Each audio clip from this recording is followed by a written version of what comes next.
En primer lugar, ustedes saben que la filosofía siempre tuvo como un problema en relación a su estatus, ¿no? O sea, ¿es conocimiento la filosofía? Esa es como una pregunta que, digamos que en el decurso de la filosofía nos hacemos todo el tiempo. Sobre todo, cuando hablo del estatus de la filosofía, significa qué tipo de disciplina es la filosofía. ¿Es una ciencia? El año pasado estuvo acá abriendo este espacio Diego Golombek, que es biólogo, con quien nos hemos peleado un poco en serio y un poco no, acerca justamente de esa condición supuestamente científica de la filosofía. Yo creo que la filosofía no es una ciencia, o sea, no comparte uno de los ejes típicos de la ciencia. Les diría, no comparte el propósito fundamental de la ciencia, que es el de la resolución de problemas. O sea, la ciencia expresa en relación al conocimiento humano la vocación de resolver problemas, como si la existencia fuese un campo minado de problemas que se nos arrojan permanentemente, frente a los cuales los seres humanos lo que hacemos es aceptar la partida y empezar a generar diferente tipo de soluciones. Por eso la pregunta por el por qué es una pregunta que se responde en la búsqueda de certezas, ¿sí?, que puedan dar fundamento, que puedan dar justamente respuesta a esas inquietudes que se nos presentan en la vida cotidiana. Ahora, ¿la filosofía resuelve problemas? Cualquiera de ustedes que sepa, que haya estudiado, que se haya acercado a la filosofía, se va a encontrar justamente con un dilema, porque lo que hace el saber filosófico no es tanto como la ciencia resolver problemas, sino que les diría incluso al revés, que la filosofía no resuelve problemas, sino que los crea. Y crea problemas donde se supone que no los hay. O sea, básicamente, para decirlo con una frase lapidaria, la filosofía es un saber inútil. Tremendo, pero es un saber inútil porque no está direccionada a la resolución de problemas concretos y porque los problemas que crea la filosofía los crea en aquellas zonas donde se supone que no hace falta ser problematizado. Por eso cuando la filosofía se hace la pregunta por el por qué, a diferencia de la ciencia que también se la hace, el tipo de pregunta que se hace la filosofía en ese por qué es otro. No se pregunta por qué para encontrar una respuesta. El por qué de la filosofía tiene otro estatus, tiene otro objetivo. Diríamos, es destituyente, es desestabilizador, es subversivo, es provocativo, es irreverente. Y yo sintetizaría todas esas características en una: es infantil. Recuerden que la palabra infancia etimológicamente significa, ¿saben lo que significa? Carente de foné, de voz. Un infante es el que no tiene voz, no ha desarrollado todavía la voz que hegemónicamente se nos ha instalado como voz válida, que es la voz del adulto, el logos ya en su desarrollo pleno. La filosofía es infantil porque comparte con la niñez el ser una voz del conocimiento que no es aceptada como tal y que sin embargo subvierte, provocativamente el sentido de las cosas. El juego, que es la herramienta fundamental del niño, tiene efectos emancipatorios cuando uno lo descoloca de ese lugar domestical. Nuestro sistema hace que el juego no sea visibilizado en su efecto libertario. Jugar. ¿Qué tendría de político jugar? ¿Qué tendría de revolucionario? ¿Por qué asociamos el jugar y la niñez a la filosofía? Piensen que el niño es uno de los más grandes excluidos de la historia. Creo que saben cómo viene la historia de las luchas, ¿no? Digo, la lucha de la mujer, que es la última de las luchas que se está visibilizando en esos espacios de naturalización ontológica de sectores enteros que a lo largo de la historia han sido sujetados, sometidos e invisibilizada su exclusión. En estos últimos años, las luchas feministas han puesto en evidencia lo que no se quiere ver, que es no si la mujer tiene más o menos derechos, sino algo mucho peor, que es su normalización como complemento del varón. Se va sacando un hilo, se va tirando la soga, y lo que empieza a ser una lucha por igualdad de derechos termina siendo una deconstrucción mucho más radical que genera una implosión de la identidad toda.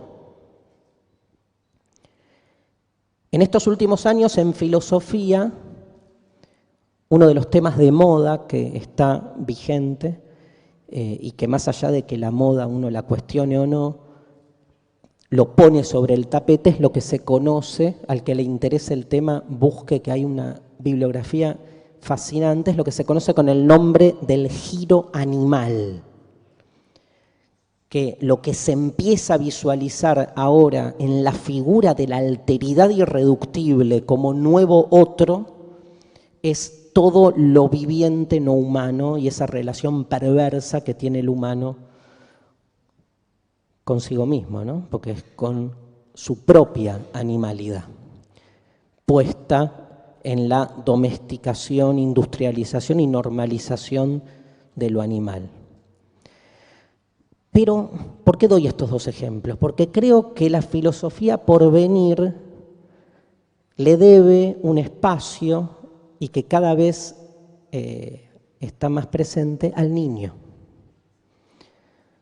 al que todavía uno no vislumbra en su diferencia, ¿no? Seguimos pensando que los niños son seres humanos no desarrollados, innuche, ¿no? Que están de algún modo desplegándose. La famosa idea, famosa para mí, ¿no? Pero que es de adultocentrismo. ¿Qué es el adultocentrismo? Es homologar la etapa de la vida adulta como realización plena de lo humano. Entonces un niño no es visto como un otro, en su diferencia, en su tiempo, en sus necesidades específicas, sino que el adultocentrismo hace que la edad del adulto rija todas las edades. Los dos grandes excluidos por el adultocentrismo son los niños y los viejos. Palabra que el adultocentrismo ha borrado de sus manuales de management para la tercera edad y ha reemplazado por la idea de adulto mayor, sobre todo para poder seguir extrayendo algo de plusvalía de la fuerza de trabajo vieja. Pero bueno, es una pelea en la que mejor no meterse, como las internas del feminismo, digamos, porque hay muchos que ven en el concepto de adulto mayor un triunfo frente a la idea de viejo que se la asocia a algo desechado. Todo es tan, pero tan cultural en ese sentido, ¿no? A mí la palabra viejo no es una palabra que me haga ruido, pero se entiende su uso y su abuso, ¿no? Ahora, el niño, ¿no?, es visto como alguien a formar. Es muy interesante que es muy poca la filosofía que se toma en serio el lugar del niño. Uno de ellos es, obviamente, Nietzsche. Nietzsche no solo se toma en serio al niño, sino que lo coloca como la figura del futuro de un mundo a otro. Para Nietzsche solo el niño es el que va a poder salir de la decadencia en la que vivimos. Lo expresa así en el Zaratustra, así habló Zaratustra. Saben que es un libro en el cual una especie de proto-profeta, de pseudo-Jesús invertido, diríamos, llega a los tiempos del último hombre y anuncia la llegada del ultrahombre, como nos gusta a muchos traducir más que superhombre, y da 80 discursos, uno de los cuales, el primero y el más famoso, se llama De las tres transformaciones y cuenta un poco la historia del ser humano y su degradación en su pasaje del camello al león y del león al niño. Búsquenlo, que es fascinante ese texto. Y el niño es el creador. Tiene características raras para nuestro sentido común. Juega, crea. Y una que nos duele a veces, pero es interesante, dice Nietzsche, olvida rápido. Diríamos, suelta, ¿no? Suelta. Y rápidamente logra reconvertirse en otra cosa, ¿no? Un día estaba en casa cocinando, era un invierno y estaba cocinando una sopa. Y el más chico de mis hijos se me acercó y me dijo, me pidió con un gesto, casi sin palabras, que le prestara la cuchara con la que yo estaba cocinando. Entonces lo miré y le dije, ¿qué querés, la cuchara? ¿Para qué la querés? Y me dijo, quiero jugar. Entonces le di la cuchara y en ese mismo acto en que mi hijo menor tomó la cuchara, la convirtió en la espada de Luke Skywalker, porque él dice que es igual a Luke, es parecido. Pero, digamos, ¿quién sería yo si él es Luke Skywalker? Darth Vader. Y automáticamente me hizo... Y después ahora está pasando como una especie de adoración así medio enfermiza con Michael Jackson. O sea, está entre Luke Skywalker y Michael Jackson, atravesado por María Elena Walsh, porque un poco de progresismo hay que meterle a ese hogar. Y entonces, al toque se volvió la cuchara micrófono. Y empezó a tocar la batería en unas cacerolas. No es un cacerolero, O sea, un pedazo de madera que para nosotros no es más que una cuchara, para él y para sus estrategias de conocimiento y sus prácticas de sentido, es muchas cosas. Desde el juego emancipa a las cosas de su sentido unilineal. Pobres nosotros que estamos condenados a que una cuchara sea solo una cuchara. Porque para él la cuchara fue micrófono, la cuchara fue espada, la cuchara fue múltiples cosas y ¿saben qué? Sigue siendo múltiples cosas porque es un espacio abierto. Y obviamente, digamos, podemos explicar qué es una cuchara o qué es un pedazo de madera o cómo se hace una sopa o el problema de los microbios, si volvés a meter la cuchara en la sopa. O sea, tenés, déjenme que use este término, tenés dispositivos hermenéuticos al interior de los cuales ese pedazo de madera cobra sentido en diferentes entidades. El problema es que para el adultocentrismo, en este caso, no hay dispositivos hermenéuticos, sino hay certezas. Y el niño trasciende las certezas. No es que no las tenga, es peor lo que hace un niño. No es que no tenga certezas y por eso una cuchara puede ser múltiples cosas. Por eso yo envidio a los niños, porque en cada una de sus corporizaciones, el pedazo de madera, la cuchara, es real y absolutamente cada objeto que en cada juego tiene más certezas que yo, pero porque tiene múltiples certezas. Nosotros estamos lamentablemente condenados a pensar que la verdad tiene que ser una, si no, no la hay. Michel Onfray, un divulgador de la filosofía francés, que les súper recomiendo ver sus videos y leer, Michel Onfray, explica esto del siguiente modo. Onfray dice, como provenimos y somos hijos de una cultura religiosa y de haber creído durante tanto tiempo que allí en el cielo solo puede haber un único Dios, terminamos todos entonces convencidos de que acá en la tierra, si en el cielo hay un único Dios, acá en la tierra solo puede haber una única verdad.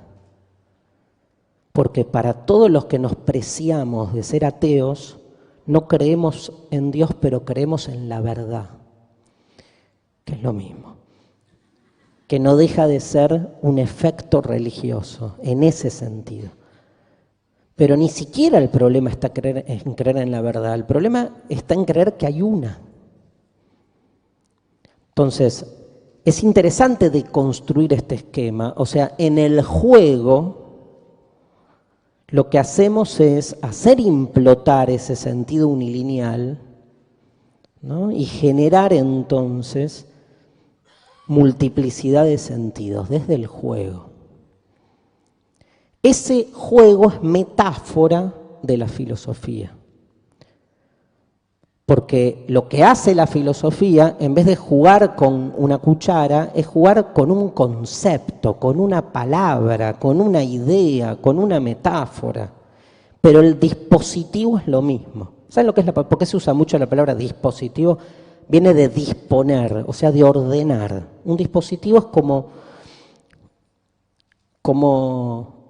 en la Matrix, ¿vieron? Que le ponían como el cassette atrás y te ordenaban la realidad de un modo. Dispositivo hermenéutico. Hermenéutico significa interpretación. O sea, son como, digamos, sistemas ordenados al interior de los cuales la cosa toma sentido. Recién, cuando el colega me presentaba, nombró a Wittgenstein. Wittgenstein explica esto con una noción que por ahí alguno la ha estudiado, que es la noción de juego de lenguaje. O por ahí alguno la estudió en epistemología, en su versión epistemológica, que es la de Thomas Kuhn, ¿no? Con la idea de paradigma. Lo que pasa es que la idea de paradigma está como circunscripta a la discusión científica. La idea de juego de lenguaje es terrible. ¿Qué dice Wittgenstein? Dice que en realidad los sentidos adquieren entidad al interior de un sistema de reglas. Ejemplo típico, el fútbol. O sea, ¿qué es un penal? No voy a preguntar la típica ¿qué es un offside? Porque ¿qué es un penal? En realidad, uno podría decir, bueno, un penal es un foul adentro del área. Ok, ¿qué es un foul? ¿Y qué es un área? ¿Qué es adentro? No, eso se entiende, pero ¿qué es un foul y qué es un área? Y un área es una delimitación arbitraria de un pedazo de pasto con uno que gana 2 mangos al que le hacen, pobre, 100 veces por día marcar con cal, o no sé con qué se hará ahora, los límites del área. ¿Qué es un área? Toma sentido el área en relación al sistema de reglas coherente al interior del cual un área es un área y un foul es un foul. En realidad, un área no es un área, es un pedazo de pasto. Y un foul no es un foul, es uno empujando a otro. Y un penal no es un penal, no tiene sentido un penal. O sea, yo te empujé al interior de una marcación, de un pedazo de pasto, y entonces tenés el derecho a penetrarme con un tiro directo de 12 pasos. ¿Por qué penetrarme? Porque vieron que el fútbol es una gran violación, en realidad, donde lo que se busca es penetrarlo al otro en su intimidad, y le gritás ¡gol! Terrible. Pero bueno, por lo menos sublimamos la violencia ahí. Peor es ir a penetrarnos por todos lados. Ahora, al interior del juego de normas y reglas llamada fútbol, el penal es un penal, el foul es un foul. Bueno, ¿qué es digamos, lo que impacta de Wittgenstein? Wittgenstein dice, bueno, así, creo que el ejemplo que da él es del ajedrez, no del fútbol, obvio. Pero así funciona nuestro lenguaje. Cuando nosotros decimos, esto es un micrófono, no estamos hablando de esto. Micrófono es a esto lo que foul es a un tipo empujando a otro. En realidad nosotros creemos que estamos hablando de las cosas, pero lo que hacemos es reproducir un sistema normativo de reglas llamado la gramática, al interior del cual reproducimos sus términos. Digo, cuando uno sale de la caverna de Platón, todos saben de qué hablo, ¿no? Cuando uno sale de la caverna de Platón y llega al mundo real, yo por lo menos, paranoico como soy, lo primero que me pregunto es, si viví toda mi vida dentro de una caverna, ahora que salgo, ¿cómo sé que no estoy adentro de otra? Si toda mi vida me creí que la caverna no era caverna, sino la realidad, ¿por qué ahora voy a confiar? Y lo peor es que tengo razón, que salís de una caverna para entrar a otra más grande, y volvés a salir para entrar a otra más grande, y volvés a salir para entrar a otra. Y un día te moriste. Esa es la historia. Desencavernarse, en todo caso, interesante recorrido, ¿no? Pero que nos llega a ese imaginario que nos hacemos que es la verdad. Bueno, el juego es eso. ¿Cómo no va a ser un saber? Es un saber emancipatorio porque permite justamente salir de un juego de lenguaje para entrar a otro, para entrar a otro. El tema es que no hay ninguno de esos juegos de lenguaje que tenga una preeminencia sobre el resto. Hay un caso, no, ¿cómo estoy de tiempo? ¿Me ayuda alguien que no encuentro? Pero para ver, acá, perfecto. Hay ¿Hay gente que estudia antropología acá? Una levantó la mano, la vi ahí. ¿Quién era? A ver, ¿quién levantó? Bien. Hay un antropólogo llamado Malinowski. ¿Le suena? Hay una investigación que hace, muy famosa, que llega a Papúa Nueva Guinea. ¿Sí? ¿Le suena? Es un país afiliado a la FIFA. Eso le da entidad a un país. Y no salió último en su zona. Llega a Papúa Nueva Guinea, creo que en los años 20 más o menos, y se encuentra con una cultura que vivía allí, que era la de los Trobrians. Los Trobrians, que es una cultura matriarcal. Cuando el antropólogo llega con todos los problemas de la antropología, de la carga teórica, de la observación, que es cómo observo sin influir en lo que observo, nada, bla, bla, bla, los problemas de la antropología. Llega Malinowski y se encuentra con una civilización matriarcal y, claro, no la entiende, básicamente. Lo que le pasa a él es que no la entiende. Entonces, ve a todas las mujeres viviendo en chozas con sus hijos y no hay padre. No hay padre. Los hombres no hay padre, no es que no hay hombres. Los hombres de la aldea se van todos los días temprano a cazar, recolectar y vuelven y traen el alimento a la noche. Mientras las mujeres son las administradoras de los hogares y estos hombres no tienen ninguna filiación con la familia.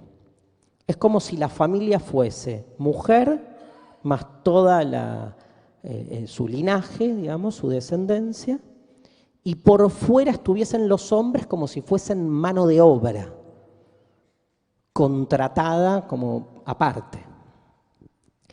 Y entonces Malinowski se vuelve loco, como buen europeo, y le empieza a preguntar a las mujeres, pero ¿quiénes son los padres?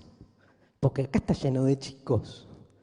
Y las mujeres, para decirlo kantianamente, se le cagan de risa. Kant tuvo que ir a cagar una vez en su vida. Bueno, no importa.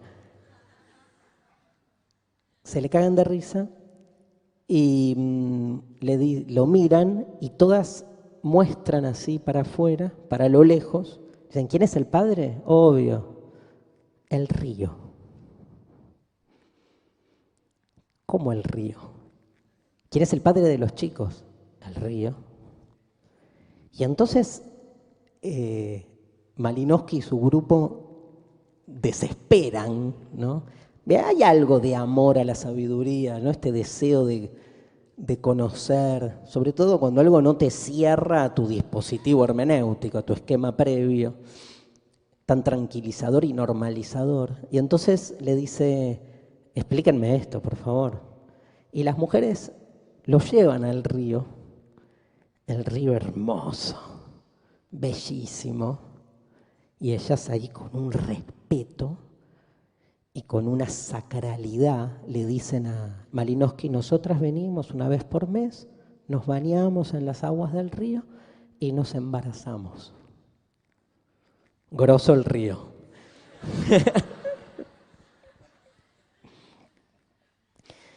No habla de orgasmos, habla de embarazo. Digo por si alguno dice, me voy al río. No creo que sea el Río de la Plata. Entonces, vamos al río, nos embarazamos y después volvemos y bueno, va creciendo el... Posta, es así, lo exagero un poco, pero es así, el relato de los Trobrians.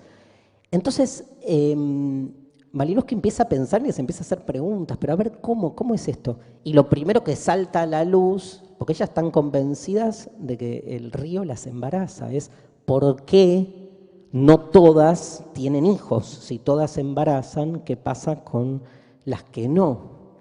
Bueno, muy fácil, les dice ella, les contesta, le contestan a Malinowski, muy simple. Lo que pasa es que algunos de los fetos que van creciendo están mal alimentados y entonces mueren en nuestras panzas. ¡Wow! Dice, ¿y quién alimenta a los fetos?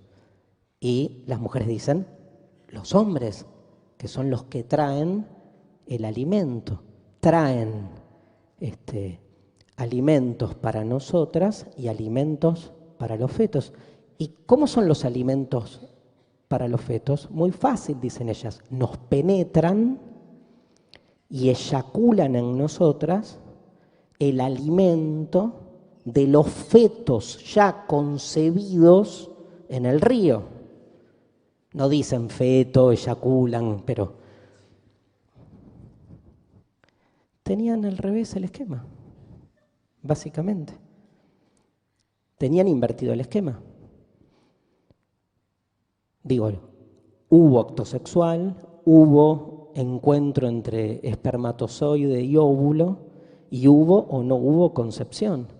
El relato explicativo está invertido. ¿Cuál? ¿El nuestro o el de los Trobrians? Y el de los Trobrians, ¿por qué? Y porque somos Occidente. Porque el nuestro es más eficiente. Pero estamos hablando de la verdad, no de la eficiencia. Bueno, porque el nuestro es más productivo. Pero estamos hablando de la verdad, no de la productividad. Porque el nuestro es más fuerte. Y ser fuerte o imponerse tiene que ver con muchas cosas, con consecuencias directas. Ahora, no con consecuencias y derivaciones. Ahora, no deja de ser una explicación. Digo, la historia del conocimiento está llena de metáforas que van decayendo, otras que van ascendiendo, y al final nos damos cuenta que las metáforas que subsisten son las más eficientes, pero entonces tienen más que ver con lo útil, que con lo verdadero, si lo hay, ¿no?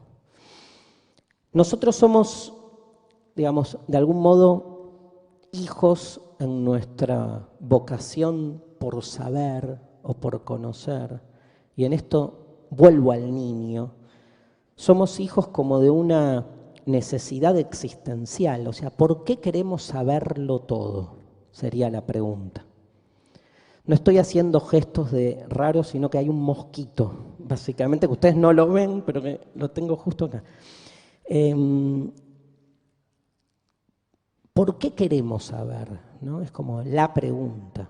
¿Y por qué queremos saberlo todo? ¿No? Si a mí me apareciera de esos genios imposibles y me dijera, podés pedir un deseo, ¿cuál pedís? Obviamente pediría que todos los años salga campeón Estudiantes de La Plata de manera repetitiva y no me importaría que me aburra, no importa. Segundo, no morir, que es lo mismo que decir saberlo todo, ¿no? ¿Qué significa saberlo todo? ¿No? Vengo muy impactado deben haber visto Arrival, La Llegada, ¿no? ¿Vieron la película? Tarea para el hogar. Se baja, buscan la película La Llegada, Arrival. Hay una llegada, una avenida de seres extraterrestres con un idioma, se las recontra spoileo ahora, no importa, con un idioma absolutamente otro. Un idioma que no es una sucesión de términos, sino un idioma que en cada sintagma hay una totalidad. Y el que entiende el idioma cambia su concepción del tiempo. Por ejemplo, empieza a ver el pasado y el futuro. Pero hay que poder abrirse a un idioma otro. Tremenda la película, ¿eh? Porque cambia como esta percepción. Entonces, la protagonista, bueno, les cago en la película, pero no importa. La protagonista, pero lo que importa es el análisis. La protagonista entiende ese nuevo idioma y ve cómo es su vida y ve hacia el futuro que lo que viene no es nada lindo, pero decide vivirlo igual, ¿no? Ahí está un poco la vuelta. O sea, ¿qué pasaría si uno lo supiera todo? Saberlo todo, digo, ¿por qué buscamos saberlo todo? Nietzsche, Platón, todos los filósofos que quieran lo reducen a un mismo tema, porque no queremos morir. El absoluto, el saberlo todo, lo que, digamos, disuelve es el miedo a la muerte. Digo, el problema con la muerte es que uno no la puede explicar. Ahora, si yo supiera, suponete un día me encuentro a Dios y creo que es Dios y me dice, mira, te tengo que decir cómo es esto, porque así te dejas de romper con tanta duda y angustia. O sea, yo hice a los seres humanos así y bueno, nada, el 4 de noviembre del 2052 a las 3 de la tarde te vas a morir. Y che, no hay forma de que no, es así, mirá, ¿no? Como ese famoso personaje del cuento de Borges, del Aleph, ¿no? Que ve debajo de una escalera todo. Entonces Borges le pregunta, ¿qué viste? Todo. ¿Qué es todo? Todo. El origen y el fin. Aleph y omega, alfa y omega, Aleph y la nada, todo, pero todo desplegado en cada una de sus manifestaciones, de sus presencias, de sus días.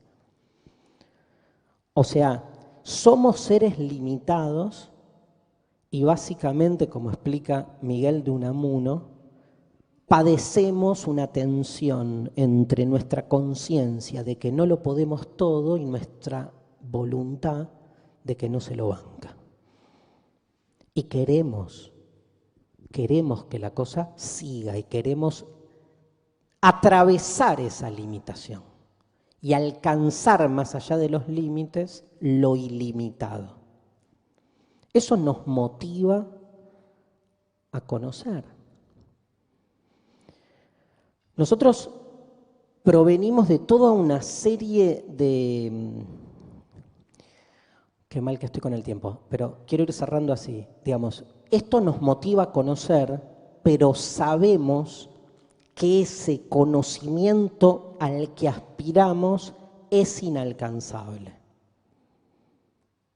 Porque el cuento de Borges es el cuento de Borges, que aparte está buenísimo porque pueden leerlo y ver qué giro toma después el Aleph. Pero digo, es imposible porque si viniese alguien y me dijese, mira, yo sé cuál es la verdad, yo lo que hago es agarrarme fuerte los pantalones. Porque el que me habla en nombre de la verdad, digo, o es un ignorante o me está cagando, ¿no? Si habla en nombre de la verdad con mayúscula, eterna, absoluta, o sea, el conocimiento en pos de una verdad eterna. Al revés, uno intuye, permanentemente intuye y deconstruye que detrás de todo discurso sobre la verdad, lo que hay es un discurso desde el cual lo que se ejerce es poder. La verdad es básicamente la herramienta predilecta del poder, que cuanto más logra instalar una situación a su conveniencia como situación normal y natural, sobre todo natural, para todos los seres humanos de un tiempo, de una época, más logra su objetivo. Que los niños, las mujeres, los animales hayan tenido, sigan teniendo un lugar subsidiario, se debe, más allá de la violencia directa, al conjunto de supuestos que instalaron desde el conocimiento científico verdades de la época.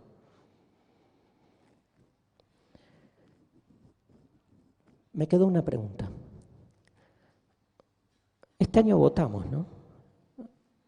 En octubre. ¿Saben? ¿Ustedes le darían el voto a un niño de 8 años? ¿Habilitarían que puedan votar los chicos de 8 años?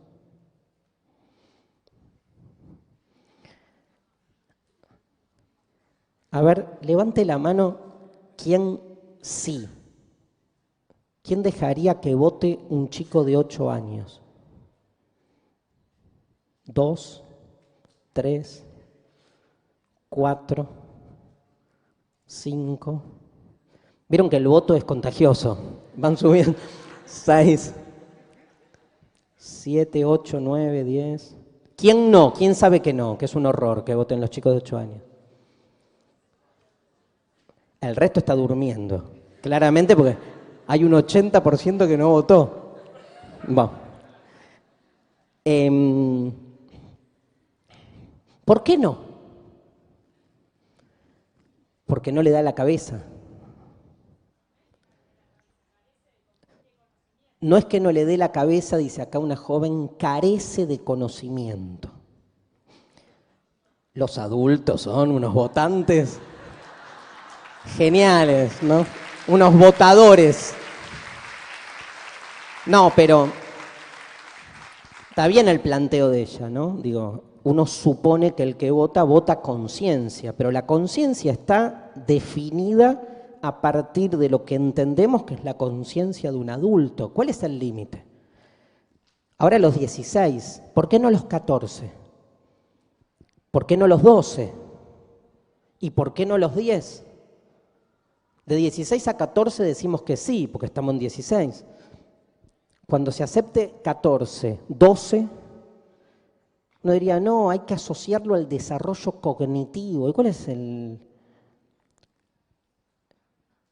cuál es el límite que se traspasa y para qué tipo de desarrollo cognitivo? Acabamos de hacer una defensa del niño como infante, que no es que no tenga voz, sino otra voz, pero decimos no voten. No, bueno, otro argumento, porque el niño puede ser inducido al voto. El adulto, imagínense, el adulto no. No importan, ¿no? Los medios de comunicación, nada. Digo, lo problematizo, no estoy diciendo que tengan que votar, pero no estoy diciendo que seguro que no. Me peleo con eso, con que seguro que no. ¿Qué otro argumento, no? Aparte, yo le digo a mis hijos, le digo, votá A y votan a B, pero obvio. O sea, esto de inducir el voto. Imagínense esta escena, 1858. 2 señores, hombres, machos, varones, porteños, tomando una ginebra. Y uno le dice al otro, che, ya existía el che en ese momento. Che, me ha llegado, porque pensémoslo literariamente, me ha llegado noticias de Europa. ¿Podés creer que hay un movimiento de mujeres que están pidiendo votar? ¡No, boludo! Ya existía el boludo. Sí, te juro, están pidiendo votar. Pero si la mujer, ¿cómo va a votar si la mujer no piensa? Quiere, ama, es buena madre, buena amante, pero no tiene la cabeza, 1858, no tiene la racionalidad, no puede votar. No sé si se acuerdan que en la Argentina la mujer vota desde 1951. O sea, 100 años después de este momento que estoy inventando. O sea, que la mujer terminó votando y lo que para estos dos machitos era algo impensable, terminó siendo. ¿No seremos nosotros los machitos que estamos diciendo qué estupidez que vote un chico? El esquema es el mismo, ¿eh? Entonces, digamos, busco con esto y para cerrar, digamos, arrimar algunas invitaciones como a repensar ciertos lugares comunes desde los que pensamos nuestra realidad circundante. Esos lugares comunes básicamente, decía él antes, son terapéuticos, ¿no? Digo, lo terapéutico en ese doble sentido, que lo traduzco a otro término, lo asocio con otro término, que es farmacológico. Yo creo que el conocimiento tiene algo farmacológico. ¿Qué es algo farmacológico? Obviamente tiene algo de ansiolítico, ¿no? O sea, y cada vez más, me parece como que el gran problema es que hoy, digamos, cuando las viejas metáforas de Dios, de la verdad, del conocimiento empiezan a hacer crisis, sus efectos son mucho mejor llevados a cabo por el clonazepam, que nos tranquilizan y nos estabilizan de un modo mucho más efectivo que estas metáforas en desuso, ¿no? Yo creo que, no sé qué es más sano, si creer en Dios o clavarse un par de dogmas o clavarse un par de clonazepam. Y no sé qué empresa que está atrás de ambas metáforas gana más, ¿no? Pero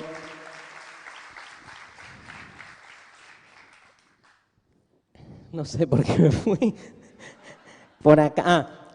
Lo farmacológico, me parece fundamental. Saben que la palabra farmacológico deriva de farmakon, que en griego, farmakon, de donde viene farmacia, farmacología, en griego, no increíblemente, sino increíblemente para nuestra mente dicotómica, en griego fármacon significa al mismo tiempo veneno y remedio.